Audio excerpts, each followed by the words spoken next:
Well, we'll jump right in with Accident Man, Hitman's Holiday. So, how did it feel returning to the character of Mike Fallon?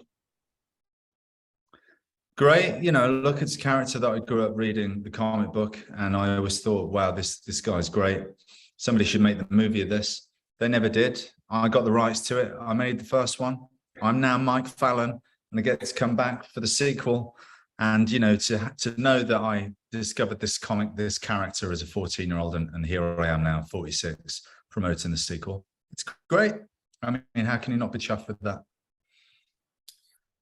So, this one here is a whole different ball game compared to the first one. The first one was more of a dark thriller, but the second one, we know who the character is, so you've opened up the universe and you've made this one a whole lot more fun. It's a whole lot more buddy, bantery. Was that what you wanted to go for, fleshing out this world? Yeah, absolutely. I think with the first film, it didn't help that the storyline was he's depressed because his ex-girlfriend was murdered and he wants to find out who killed her. So obviously, to give that some legitimacy, you've got to go into some dark areas with that film. But this very much suits the initial vision of what I thought Accident Man should be, and the Kirby brothers are the perfect fit for that because they're great with the action. They've got a strong visual style. They very much enjoy the comedic side of things, and they wanted to bring that out, as did I. And yeah, it's a perfect fit. What was it like shooting the movie in Malta? It was good because Malta gives the film a completely different look to the first one, which is fantastic. And, it's got that holiday feel. It's a beautiful looking place, the yellow, the stone and the blue ocean. And, you just point the camera and you've got amazing production value in Malta. Whereas for Accident Man 1 in East End London, not so much. But I wanted it to be like that as well for Accident Man 1. But yeah, nice to have a different tone for this. And crazy madcap, very colorful film. And the characters, the assassins, they're all very colorful as well. Vibrant, crazy movie. So I believe it was a 3-week shoot that you had. How much injury and battery did you take in them 3 weeks? I hurt my knee on the first week, which was a shame because then you've got to carry that through for the rest of the film. We had 22 days of shooting, which I think, about 3 weeks. Yeah, hard to do a movie in that time, an action film in that time, very difficult. Miserable experience. But it doesn't come across that way. Once you watch the final product up on the screen, it looks great. It's better than some of the movies that you see in cinemas this day. Thanks, man. Appreciate that. Listen, the goal was just to make a highly entertaining film. Obviously, I'm known for the martial arts and the action and stuff like that.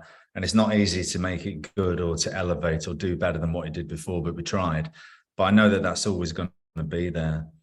What I love about this film is that when there's not fighting and there's not an action sequence, it still is it works, whether it's the comedy or whether it's the characters, whether it's the story, the cinematography, it's just consistently entertaining. And that was the goal. And as obviously, as we all are, you're getting older. Do you find it harder to sort of recover from, like, just say, like your knee injury and stuff? Would you feel it more now? Yeah, it's harder to recover. Also, there's like a backlog of injuries that have never really gone away that are ready to come back at a moment's notice. So there's all that, it is what it is. I am getting older. Everyone gets old, man. You can't help it. Nobody's any better than me. I'm doing okay. I think for a 46-year-old, I'm doing pretty good, I reckon. But yeah. I'm not 28 anymore. That's the problem.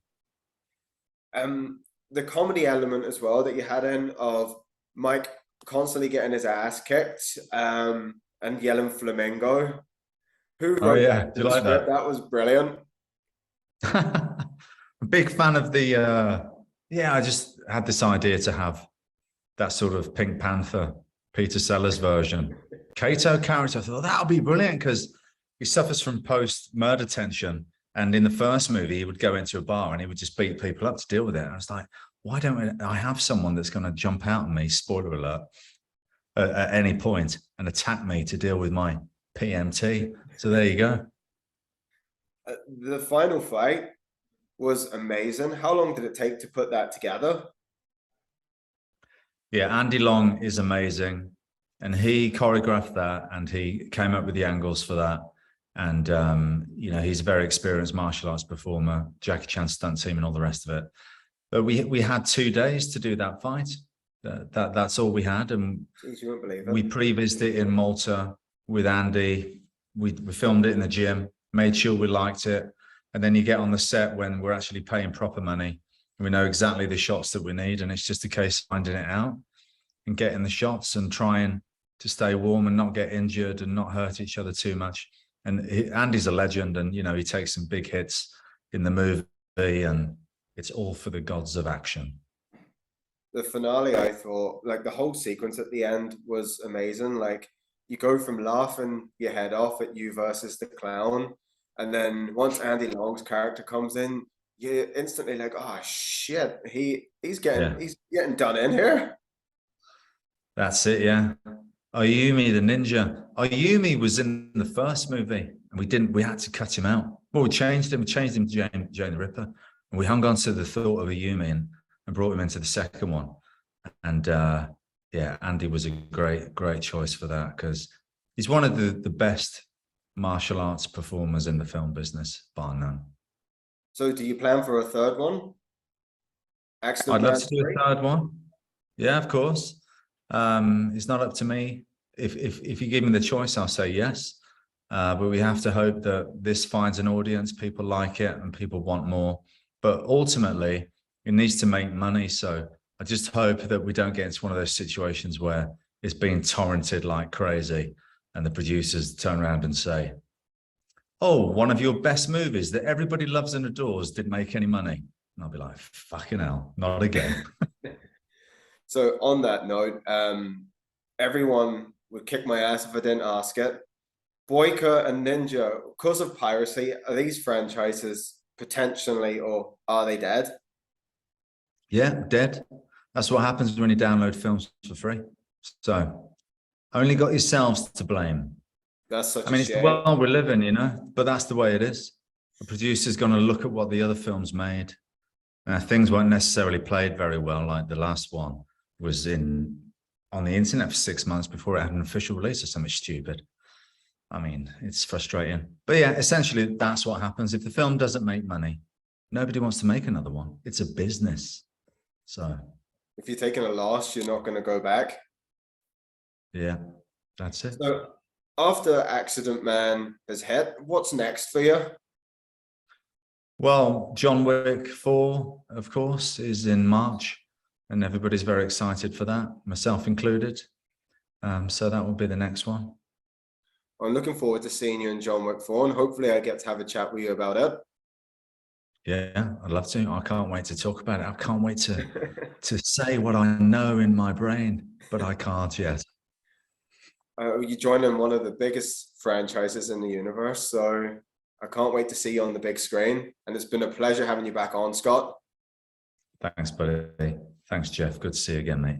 You too, man. Take care, and best of luck with the release of Accident Man 2.